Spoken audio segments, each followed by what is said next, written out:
kami akan memperkenalkan diri, dimulai dari Kak Haji. Perkenalkan, nama saya David Nuran Sabda. Saya Muhammad Abdijat Nur Cahyono. Saya Udia Husnijaya. Saya Nifis Kitasari. Saya Askia Salsabila. Saya N. Fauzan Rofiki. Saya Ahmad Fauzan Nur Rahim. Pengertian hadis. Dalam bahasa Arab, hadis berarti laporan atau naratif. Kata hadis berarti al-habar atau berita, yaitu sesuatu yang dipercakapkan dan dipindahkan dari seseorang kepada orang lain. Dalam terminologi Islam, pengertian hadis berarti melaporkan catat sebuah pernyataan dan tingkah laku Nabi Muhammad SAW. Sejarah hadis. Hadis sebagai kitab berisi berita tentang sabda, perbuatan dan sikap Nabi Muhammad SAW sebagai rasul. Sabda dan perbuatan ini dikumpulkan para sahabat Nabi yang selanjutnya disampaikan kepada sahabat lain.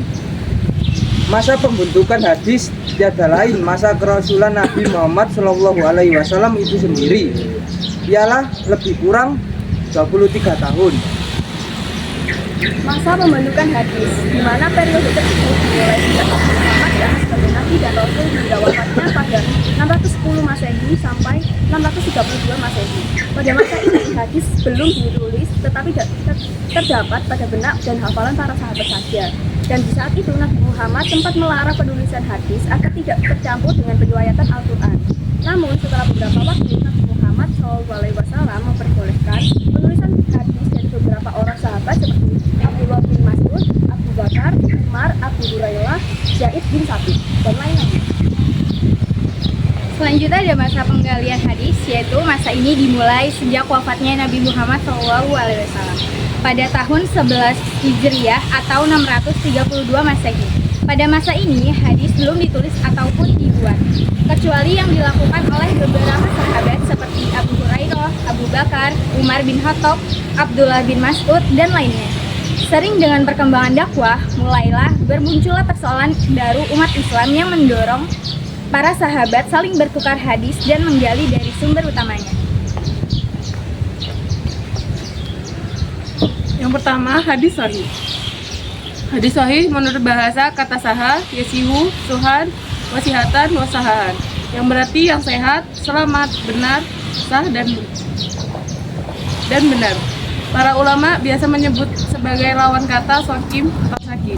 Hadis sahih didefinisikan oleh Ibnu As-Salah, hadis yang disandarkan kepada Nabi SAW yang sanadnya bersambung, diriwayatkan oleh perawi yang adil dan dabit hingga sampai akhir sanad. Tidak ada kejanggalan dan tidak berilat. Hadis hasan adalah hadis yang sanadnya bersambung serta diriwayatkan oleh perawi yang adil, tapi hafalan perawinya kurang sempurna dibandingkan hadis sahih. Hadis hasan memiliki dua jenis, yaitu hadis li zatihi dan hadis li ghairihi. Hadis li zatihi adalah hadis yang sanadnya bersambung dan perawinya sikor-sikor, dan salah satu perawinya kurang sempurna. Sedangkan hadis li ghairihi, hadis yang awalnya hadis dhaif yang tidak parah serta ada periwayatan yang dari jalur lain. Selanjutnya, hadis dhaif adalah hadis yang dianggap lemah dan tidak dapat dijadikan pegangan sebagai sumber hukum dalam Islam. Kriteria hadis dhaif: 1. Sanad yang lemah, 2. Keterputusan sanad, 3. Kelemahan matan.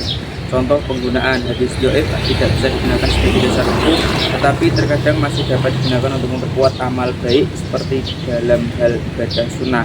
Penanganan hadis dhaif: ulama sering membahas hadis dhaif dalam konteks fikih dan kadang menggunakan untuk menunjukkan kebaikan atau dorongan untuk melakukan amal soleh, tetapi dengan catatan bahwa ia tidak bisa dijadikan pegangan utama. Dan selanjutnya yaitu hadis maudhu.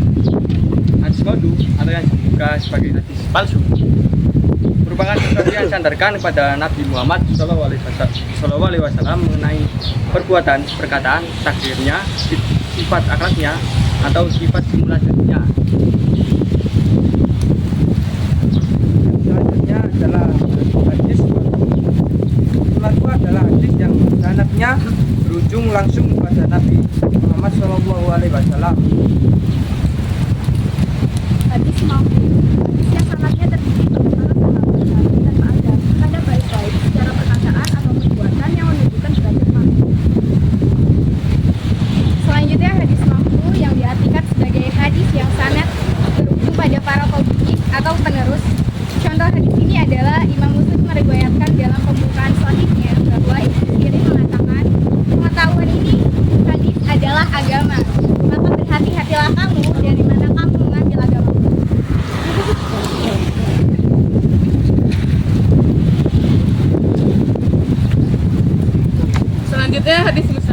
hadis yang riwayatnya dapat dilacak dan tidak terputus. Musnadnya sendiri kumpulan hadis yang disusun berdasarkan nama perawinya seperti Musnad Ahmad bin Hanbal. Selanjutnya hadis munqati adalah hadis yang sanadnya terputus. Artinya, seorang perawi tidak bertemu langsung dengan pembawa berita hadis.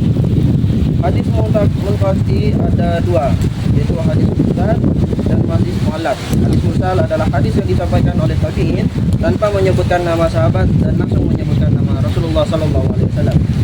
Yang kedua hadis muallaq, hadis yang dihapus dari awal sanadnya seorang perawi ataupun lebih secara berturut-turut. Selanjutnya hadis mudzal adalah hadis yang dalam sanadnya terdapat dua atau lebih perawi yang terputus secara berturut-turut. Artinya ada dua atau lebih perawi yang hilang di antara periwayatan tanpa penjelasan mengenai siapa perawi yang tidak disebutkan.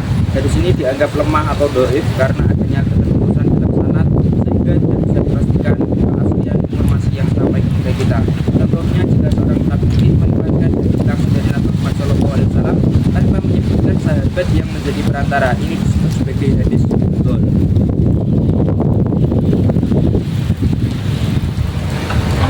Mungkin ini presentasi dari kelompok kami. Bila ada Mohon maaf bila ada kesalahan.